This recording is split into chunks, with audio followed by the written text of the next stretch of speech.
सगळ्या जे अंतर्यामी किंवा हे जे होते ना बाबा वगैरे, जे खरंच ज्यांच्याकडे खूप प्रचंड एनर्जी होती, ते त्या लोकांनी त्या लेवल पर्यंत गोष्टींना अनुभवलं होतं अंकिता. त्याच्यात एक वाक्य होतं, म्हणजे देव असणं नसणं ही वेगळीच गोष्ट आहे, पण त्याच्यात एक वाक्य काय होतं, तुम्ही जसं बघण्याचा प्रयत्न कराल तसंच तुम्हाला दिसेल, जो मन में है वैसे ही दिखेगा. तसंच दिसणार तुम्हाला. मग तू तुझे संस्कार, तू ज्या पद्धतीने विचार करायला लागतेस ना, तशाच गोष्टी तुला दिसायला लागतात. त्याच्यामुळे तुला मी बोलतो, पॉझिटिव्ह विचार करत राहिलो की पॉझिटिव्हच गोष्ट दिसणार तुला. पॉझिटिव्हच विचार कर. अजिबात विचित्र गोष्ट नाही घडणार.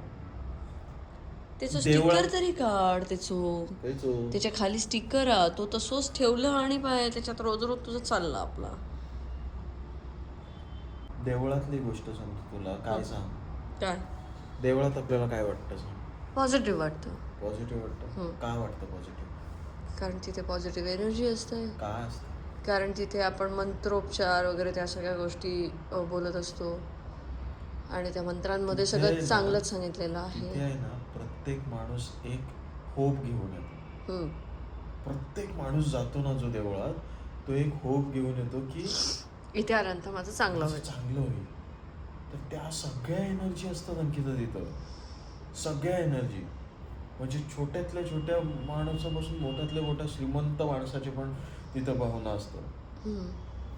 म्हणून देऊळ ही हा ठिकाण प्रचंड पॉझिटिव्ह असतं, प्रचंड.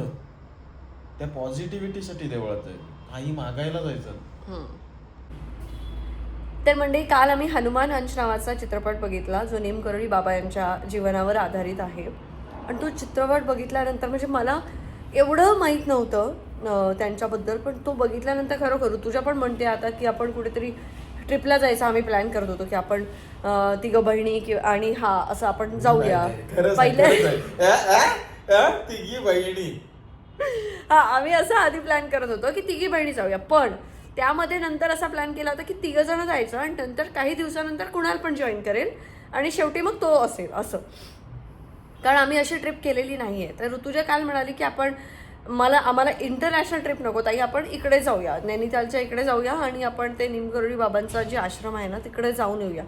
तो चित्रपट बघितल्यानंतर ना खरोखर इच्छा झाली आहे की तिथे जायची. म्हणजे आता काय झालं ना की त्या दिवशी मी नाटकाला गेले होते, तिथे मला एक पुस्तक दिसलं, तर हे मी पुस्तक घेतलं, मनाचे श्लोक, आणि मी ते सध्या रोज एक श्लोक आणि त्याचा अर्थ हा व्यवस्थित वाचते आणि ते मी इंस्टाग्रामच्या स्टोरीला पण पोस्ट करते, जेणेकरून कोणी वाचलं तर वाचू देत. तसंही माझी स्टोरी जवळपास 3.5 ते 4 लाख लोक बघतात.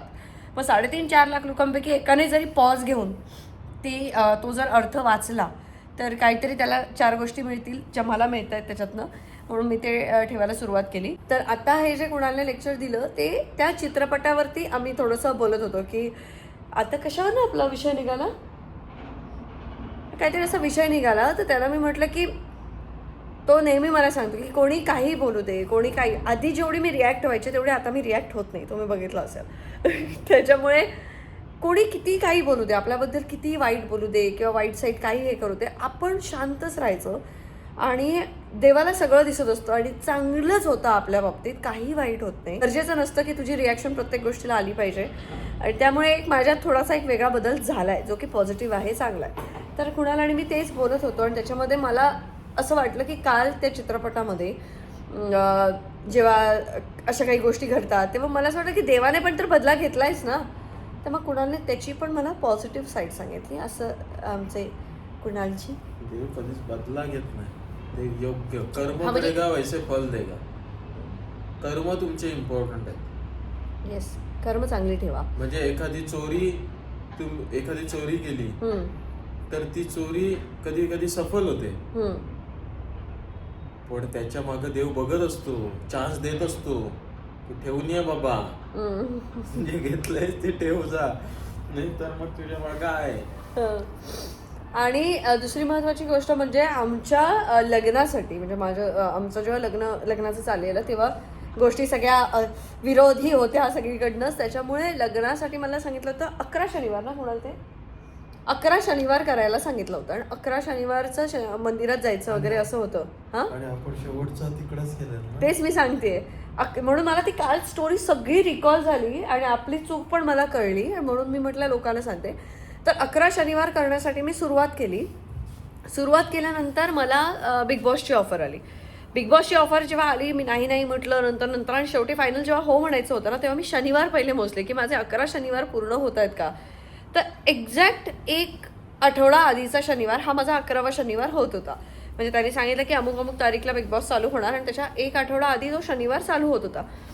तर मग आम्ही ते शनिवार करायला मी सुरुवात केली आणि जवळपास 5 शनिवार वगैरे झाले असतील.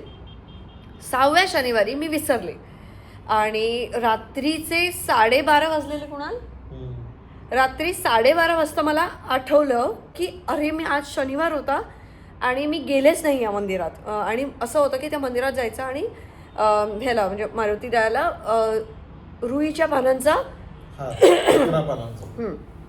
असं होतं की शनिवारी मंदिरात जायचं आणि मारुती रायाला रुईच्या पानांचा हार स्वतःच्या हाताने हे करून तो व्हायचा होता. आणि मी नेहमी रुईची पानं शोधून आणायचे, त्याचा हार करायचा. कुणाल कधी कधी घेऊन यायचा, इथे पनवेलवरनं तो घेऊन यायचा. मी तेव्हा परेलला राहायचे. तर मग त्या दिवशी काहीच नाही. 11:30 वाजता लक्षात आलं आणि मी ह्याला फोन केला की अरे शनिवार होता, तुझ्याही लक्षात नाही का, तू तरी मला सांगायचंस. म्हणतो माझ्याही लक्षात नाही, आता काय करायचं. मी म्हटलं आता रात्रीचे 12 वाजत आलेत, आता तर शनिवार संपला, आता मी काय करू. आणि मग मी असं वाचलं, मी विचारलं बऱ्याच जणांना. त्यांनी सांगितलं की सूर्योदयानंतर दुसऱ्या दिवसाची सुरुवात होते असं आपण पकडतो. म्हणजे माझ्याकडे सूर्योदयापर्यंतचा वेळ होता. मग आता पण रात्री 12-1 वाजता रुईची पानं कुठे मिळणार बरं. हा तिकडे ह्याला पनवेलला, तू पनवेलला होतास की ते अलिबागला होतास? पनवेलला होता. हा म्हणाला मी एक काम करतो, मी रुईची पानं घेऊन निघतो. म्हटलं कसं शक्य आहे, नाही होणार, एवढा वेळा तू पोचशील का, कधी पोचशील, कधी आपण मंदिरात जाणार. आणि मी गाडी घेतली आणि निघाले. म्हटलं मी एकदा दादरच्या मार्केटमध्ये जाते आणि तिथे रुईची पानं मिळतात का बघते. आणि मी गाडी घेऊन 2 व्हीलर घेऊन निघाले आणि आपला चिंतामणीचा जो ब्रिज आहे ना, त्या ब्रिजवरनं मी जात होते. म्हणजे मी परेलवरनं असं आले, ते 7 रस्तावाला आर्थर रोडच्या रोडने, आणि असं त्या ब्रिजवरती चढले.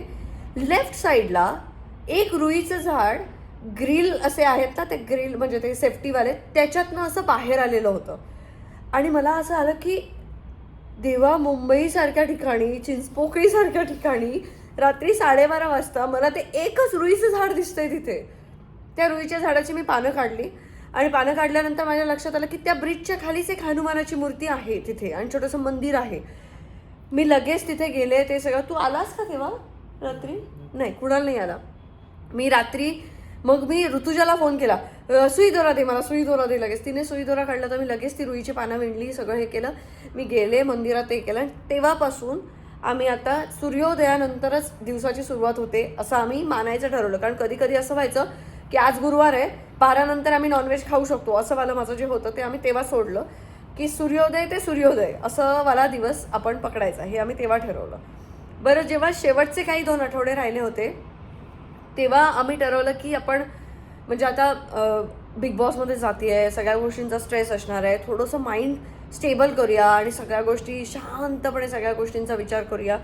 तर जे मी जाते हमटाला, तिथे जायचं मी ठरवलं. तर कुणाल म्हणाला मी पण येतो, आपण जाऊया हमटाला आणि 5-6 दिवस तिथे राहून शांतपणे तू पण तुझं हे कर, तू माइंड थोडंसं फोकस्ड कर, सगळ्या गोष्टी कर, कारण तिथे प्रचंड शांतता आहे. तर आम्ही दोघेही तिथे जाणार होतो आणि शेवटचा शनिवार होता. तर शेवटचा शनिवार कसा पूर्ण होणार, कारण तिथे हनुमानाचं मंदिर असेल का, त्या थंड वातावरणामध्ये रुईची पानं मिळतील का, या सगळ्या गोष्टींचा विचार होता. मग आम्ही काय केलं, नाही मिळाली तर हा ऑप्शन असेल, त्याच्यामुळे आम्ही सकाळी, आमची फ्लाईट होती काहीतरी सकाळची, निघायच्या आधी आम्ही इकडनं रुईची पानं काढली आणि ती आम्ही ताजी एकदम करकरीत, आणि ती आम्ही आमच्या बॅगमध्ये ठेवली. बरं, आता अशी पानं घेऊन आपण जातोय म्हणून आपल्याला कोणी मध्ये सिक्युरिटीने थांबवलं आणि त्यांना काहीतरी वेगळं वाटलं, कसली पानं आहेत काय माहिती वगैरे असा विचार केला तर त्यांनी, म्हणून आम्ही ती पानं आमच्या बॅगमध्ये ना कपड्यांच्या मध्ये अशी पसरवून ठेवली, जेणेकरून ती डिटेक्ट नाही झाली पाहिजे आणि आम्हाला ती रुईची पानं घेऊन जाता आलं पाहिजे. आणि ती तशी रुईची पानं जरी हे केलं असतं तरी रुईची पानं आहे ते आणि आपण नाही, ते इंटरनॅशनलला प्रॉब्लेम करू शकतात की तुम्ही हे का घेऊन जाताय, हे असं इकडनं ह्या देशातनं त्या देशात. ह्याला नसतं केलं, पण काय माहिती मी सेफ्टीसाठी तसं ते केलं होतं. आम्ही पोचलो तिकडे आणि तिकडे पोचल्यानंतर मी 1-2 दिवसांनी त्यांना विचारलं की इथे कुठे हनुमानाचं मंदिर आहे का. पहिलं तर त्यांच्या चेहऱ्यावर क्वेश्चन मार्कच होता ना की हनुमानाचं मंदिर आणि इथे मनालीमध्ये असं नाही वगैरे वगैरे. आणि मग त्यांनी आम्हाला एक सांगितलं. मी त्यांना म्हटलं की किती लांब असू द्या, म्हणजे अगदी आम्ही होतो आपण मनालीला होतो की शिमल्याला होतो. मनाली. मी म्हटलं अगदी शिमल्याला असेल, कुठेही असेल, चंबेला असेल तरी सुद्धा मी जाईन, कसोलला असेल तरी मी जाईन, मी ट्रॅव्हल करेन. गाडी बुक करा फक्त आणि मला एक हनुमानाचं मंदिर जवळचं सांगा.